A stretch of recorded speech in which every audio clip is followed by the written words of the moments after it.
좋아요, 구독. 오늘은 좀 PSK 좀 가지고 나왔습니다. 전공정 쪽에 대한 어떤 관심도는 이제 계속해서 나올 수 있다 생각을 좀 하고 있어요. 낸드라든지 D램 이런 부분들의 투자가 이제부터 들어가는 거거든요. 왜냐하면 지난 삼성이라든지 하이닉스 이번 실적을 보시면 재고 자산이 재평가되면서 수익이 발생된 부분들이 있습니다. 이 효과는 아마 3분기까지 이어질 거예요. 하지만 지금 수요가 늘어나는 부분들을 이제 생산을 좀 해야 되는 것이고 또 공장 증설에 대한 어떤 필요성 또 있다라는 것이죠. 왜냐하면 이제 HBM을 이제 기존 생산 라인에서 HBM을 생산하게 된다면 레거시 반도체 생산 라인이 축소되기 때문에 이 부분에 대한 어떤 보완이 필요하다는 것이죠. 그래서 전공정 장비의 수요가 늘어날 수 있고 이쪽에서 세정 식각 장비 전문 기업이라 보시면 될 것 같아요. 그래서 피아 스트랩 장비 글로벌 1위고요. 특히 이제 삼성, SK, 마이크론, 인텔 등 대부분의 업체한테 공급을 하고 있다라고 보시면 될 것 같습니다.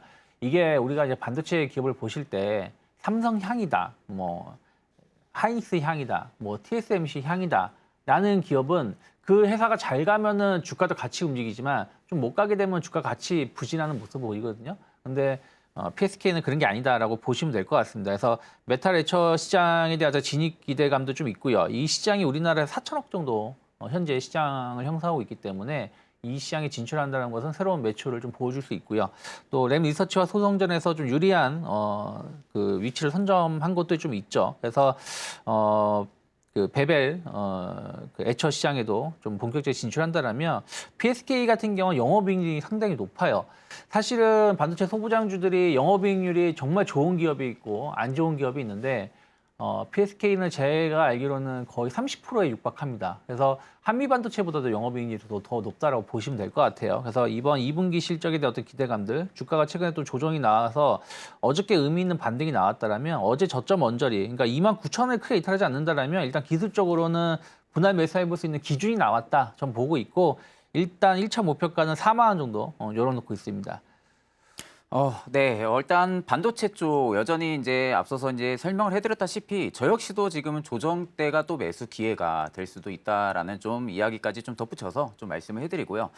이제 제가 공략주를 좀 이야기를 해드려야 되는데 저는 조금 다른 좀 물결로 좀 가지고 왔어요. 일단 지금 시장에서 저는 항상 주목을 하고 있는 부분들은 반도체 굉장히 좋습니다. 반도체 좋지만 일단 지금의 시장 단기 트렌드가 또 어떻게 형성이 되어 있는지 그런 부분들을 우리가 좀 쫓아가서 투자를 하게 된다고 하게 되면은 저는 일단 해운의 흥하해운을 좀 가지고 왔습니다. 일단 이제 해운주들이 최근에 다시 또 움직이는 부분들은 다들 아시다시피 중동 리스크에 대한 부분들 다시 불거지면서 그런 부분들이 지금 석유주라든지 해운주들의 좀 수급이 강하게 좀 연출이 되고 있다고 생각을 하면 되는데 일단 최근에 WTI의 좀 추세 전환이 다시 시도가 되고 있는 상황이에요.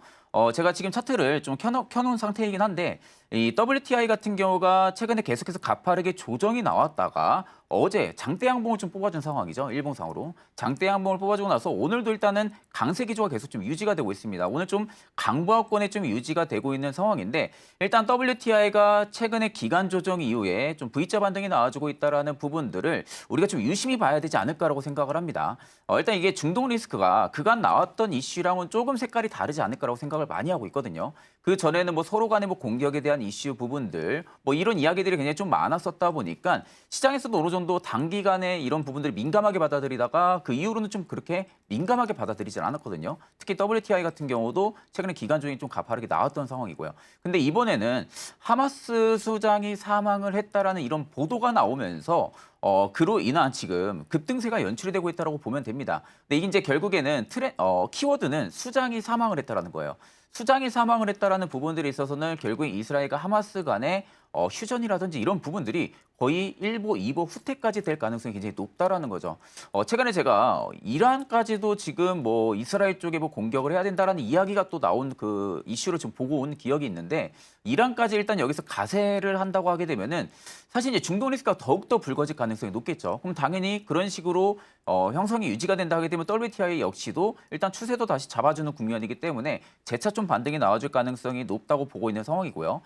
그래서 제가 이제 흥하해운을 좀 가지고 왔는데 일단 이제 해운주 내에서 저는 가장 거래대금들도 지금 강하게 실리고 있고 그렇다고 지금 주가가 그렇게 좀 크게 올라간 구간도 아니기 때문에 충분히 저는 매수 관점이 가능하지 않을까라고 보고 있는 상황입니다. 그래서 이제 호가창만 딱 놓고 보니까 매수 물량, 매도 물량 대비해서 매수 물량 현저히 좀 적어요. 그러니까 위쪽에 먹을 수 있는 매도 물량들이 굉장히 많다라는 거죠. 보통 이렇게 매도가의 물량이 굉장히 많이 쌓이게 되면은 위로 올려주는 성질들이 굉장히 좀 강합니다. 그러니까 그런 부분들까지 좀 참고를 하시면 되실 것 같고요.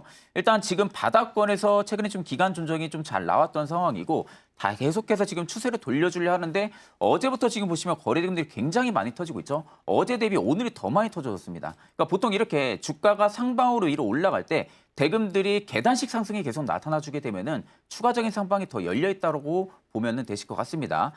그래서 제가 이제 목표가를 바라보고 있는 부분들은 제가 일단 단기적으로 3,200원대까지 일단 보고 있는 상황이거든요. 일단 3,200원대까지는 흥하이온이 슈팅이 나와줄 가능성이 좀 높다라는 관점이고 이 이후로도 만약에 중동 리스크가 더욱더 불거진다든지 이슈가 조금 더 팔로우업이 될 수 있을 만한 그런 가능성이 있다고 하게 되면은 저는 4,000원대까지 상단을 좀 열어둘 가능성도 있지 않을까라고 좀 말씀을 덧붙여서 해드리고요. 손절가 같은 경우는 제가 2,100원대로 좀 잡았어요. 2,100원대가 만약에 좀 타이트하다고 느껴지시게 되면은 2,000원은 일단 이탈 안 해야 됩니다. 2,000원을 만약에 좀 이탈을 하게 되면은 추가적인 하방 압력이 더 강해질 가능성이 높기 때문에 마지막 최종 손절가 라인은 2,000원, 좀 단기적인 손절가 라인은 2,100원대를 잡고 좀 트레이딩 관점으로 좀 접근을 하시는 것을 좀 추천을 드립니다.